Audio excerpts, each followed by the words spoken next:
है ना? किसने कहा? अब तेरी तो तब होगी ना जब तेरा भाई ना हो। वैसे भी शादी के बाद सारी प्रॉपर्टी भाई के नाम होती है। सृष्टि समझ जाती है कि उसे किसी भी हालत में माँ बाप की सारी प्रॉपर्टी को अपने नाम करना है, लेकिन कैसे? एक दिन सृष्टि का भाई शीनू कहता है, बहन, क्या कर रही है? तुझसे एक बात करनी है। अरे हाँ हाँ करना, मैं तो तेरी बहन हूँ। बहन, मेरी लाइफ में ना एक लड़की है, बहुत अच्छी है। मैं सोच रहा हूँ माँ और पापा से बात करूँ शादी के लिए। सृष्टि को समझ में आ जाता है कि भाई की शादी होते ही भाभी उसे एक दिन भी घर में बर्दाश्त नहीं करेगी। क्या बात है भाई, बताना कौन है वो? यार, वो बहुत अच्छी लड़की है, पढ़ी लिखी है, मेरे साथ जॉब भी करती है। बस एक प्रॉब्लम है। हाँ, प्रॉब्लम? क्या प्रॉब्लम है भाई? यार, वो शादीशुदा है, लेकिन उसके पति ने उसे सिर्फ इसलिए छोड़ दिया क्योंकि उसके माँ बाप दहेज नहीं दे पाए। सृष्टि ये सुनकर न जाने क्यों खुश हो जाती है। अरे भाई तो क्या हुआ, लड़की तुझे तो पसंद है ना? शीनू को लगता है कि बहन उसे समझ रही है। वो इस बात से अनजान होता है कि उसकी बहन की मंशा पूरा घर हड़पने की है। सृष्टि अपनी माँ से कहती है, मम्मी, मुझे तो बहुत चिंता है। पता है शीनू क्या कर रहा है? अरे, क्या कर रहा है? वो तो काम पर जाता है और वापस घर आता है। नहीं ना माँ, वो यही तो नहीं कर रहा, बाकी सब कर रहा है। आपको पता है, उससे प्यार है, और वो भी एक शादीशुदा लड़की से। हैं? ये क्या हो गया? मैं सोसाइटी में क्या मुंह दिखाऊंगी? अरे, तेरे पापा तो यही कहेंगे कि मैंने ही उसे बिगाड़ दिया है। माँ देखो, मेरी बात मानो, पापा पर भी विश्वास करने की जरूरत नहीं है। अब आप ही बताओ, पापा इतनी देर घर के बाहर रहते हैं क्यों, बोलो? अरे बेटा, वो तो नौकरी करते हैं ना। तू बहुत भोली है माँ।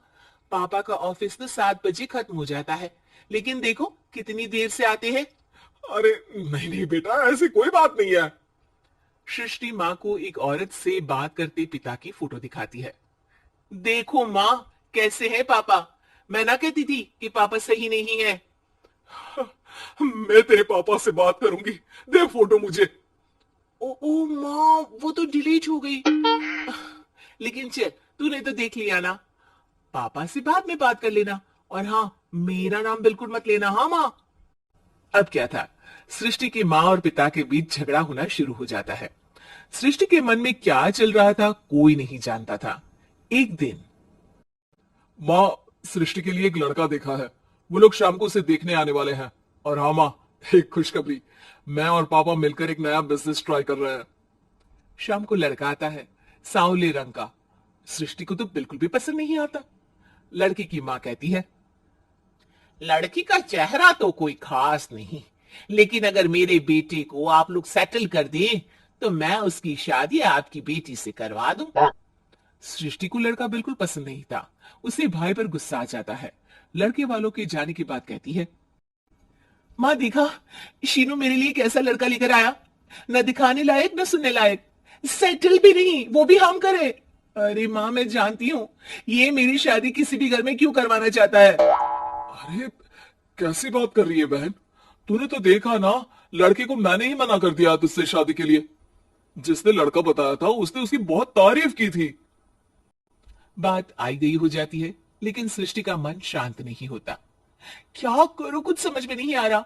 मेरी शादी हो गई तो ये लोग पूरी प्रॉपर्टी शीनू के नाम कर देंगे, मेरे हाथ तो कुछ लगेगा ही नहीं। तभी सृष्टि को आइडिया आता है। वो किसी वकील को फोन करती है। जी देखिए, अगर आपके मम्मी पापा का तलाक हो जाता है तो आपके पिता की आधी प्रॉपर्टी आपकी माँ के नाम हो जाएगी। फिर उसे वो किसी को भी दे सकती है। सृष्टि अब माँ को बेटे के खिलाफ भरती है। माँ, शीनू पर नजर रखा करो, वो जिस लड़की के प्यार में है ना वो शादीशुदा है।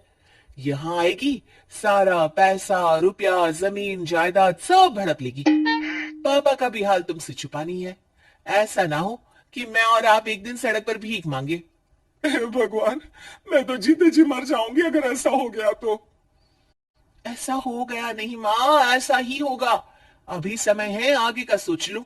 मैं तो कहती हूँ पापा से आधी प्रॉपर्टी लेकर अलग हो जाओ।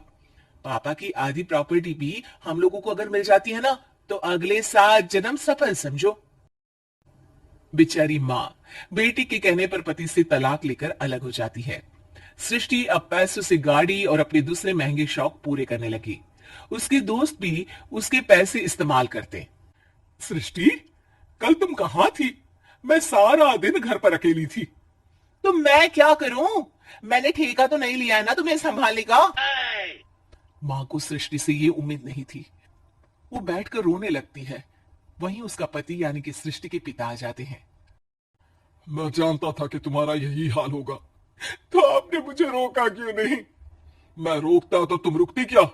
सृष्टि के कहने पर तुमने मुझ पर अपने बेटे पर शक किया, लेकिन तुम ये भूल गई कि कैसे हम दोनों ने मिलकर जीवन में इतना सब खड़ा किया। मां पति के गले लग जाती है। मुझे माफ कर दीजिए, मैंने आपकी कमाई का एक बड़ा हिस्सा गवा दिया। कोई बात नहीं, तुम साथ हो तो मैं ऐसी 7 प्रॉपर्टी खड़ी कर दूंगा। तभी वहां सृष्टि आ जाती है रोते हुए। माँ, मयंक ने मुझे छोड़ दिया। वो बोल रहा था जब तक मेरे पास पैसे थे तब तक ही वो मेरे साथ था। पापा, माँ, मुझे माफ कर दीजिए।